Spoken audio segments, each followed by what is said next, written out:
નર્મદા જિલ્લાના રાજપીપળા તાલુકામાં આવેલ કમલમ ખાતે વિકસિત ભારત રોજગાર અને આજીવિકા મિશન અંતર્ગત વીબીજી રામજી યોજનાના અમલ અને તેના લાભો અંગે માહિતી આપવા માટે પત્રકાર પરિષદ યોજવામાં આવી હતી। આ પત્રકાર પરિષદમાં રાજ્ય સરકારના મંત્રી ઈશ્વરસિંહ પટેલ, ભરૂચના સાંસદ મનસુખ વસાવા, જિલ્લાના નાંદોદ તાલુકાના ધારાસભ્ય ડોક્ટર દર્શનાબેન દેશમુખ, જિલ્લા પ્રમુખ નીલ રાવ, તે ઉપરાંત જિલ્લા પંચાયત પ્રમુખ ભીમસિંહ તડવી, પૂર્વ પ્રમુખ અને સહકારી આગેવાન ઘનશ્યામભાઈ પટેલ, પૂર્વ ધારાસભ્ય શબ્દશરણ તડવી, હર્ષદભાઈ વસાવા, પૂર્વ જિલ્લા પંચાયત પ્રમુખ પર્યુષાબેન વસાવા, તે ઉપરાંત મહામંત્રી વિક્રમ તડવી સહિત ભાજપના હોદ્દેદારો ઉપસ્થિત રહ્યા હતા।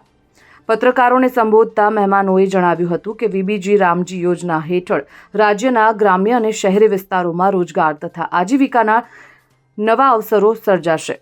આ યોજનાથી ગરીબ, શ્રમિક, ખેડૂત અને યુવાનોને સીધો લાભ મળશે।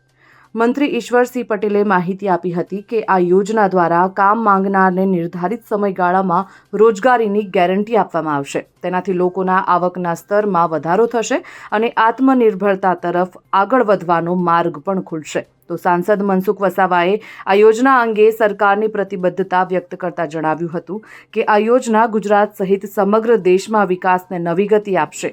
ધારાસભ્ય ડોક્ટર દર્શનાબેન દેશમુખે ઉમેર્યું હતું કે વીબીજી રામજી યોજના માત્ર રોજગાર પૂરતી સીમિત નથી, પરંતુ આજીવિકાના ટકાઉ સાધનો ઊભા કરીને સામાજિક અને આર્થિક સશક્તિકરણનું મજબૂત માધ્યમ બનશે।